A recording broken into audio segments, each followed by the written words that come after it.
Bosi sasa vinafika ofisini bosi hapo. Bosi mani bosi sasa vinaingia bosi waze bosi. Ngo sasa vinakuja hapo. Nipo nje nakuja bosi. Kaka. Yes. Samahani bwana. Una nguo nimenunua haina hata wiki. Angalia namna hii inapauka mapema. Sina wewe napata wapi nguo kali? Ulicheki jana. Twende kwa Mima Collection. Tunakupatia nguo safi. Nguo smart. Twende kwa Mima Collection. Okay.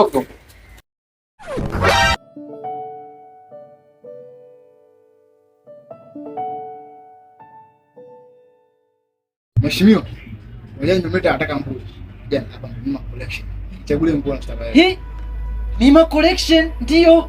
Kama karibu sana hapo, najipatia t-shirt kali, najipatia jeans kali, pia najipatia na nguo za kike kali, kuanzia madela, jeans hapo unapata t-shirt beli kali, unakuta masondozi ya kiume ya kike unapata, pia kuna boot kali na pia kuna nguo za ndani za kina mama. Unajipatia vest na boxer, pia unajipatia pia na kofia, pia na kuna makochi kali sana, unakuta na jeans kijana. Kwa hiyo karibu sana ndugu yangu, hapo umejipatia kila aina t-shirt, kila aina ya nguo kutoka Dubai kwa bei nyepesi kabisa, na sisi tunapatikana Mlandizi mkabala na stendi njia kuelekea Morogoro Road. Wote tunawakaribisha kwa Mima Collection.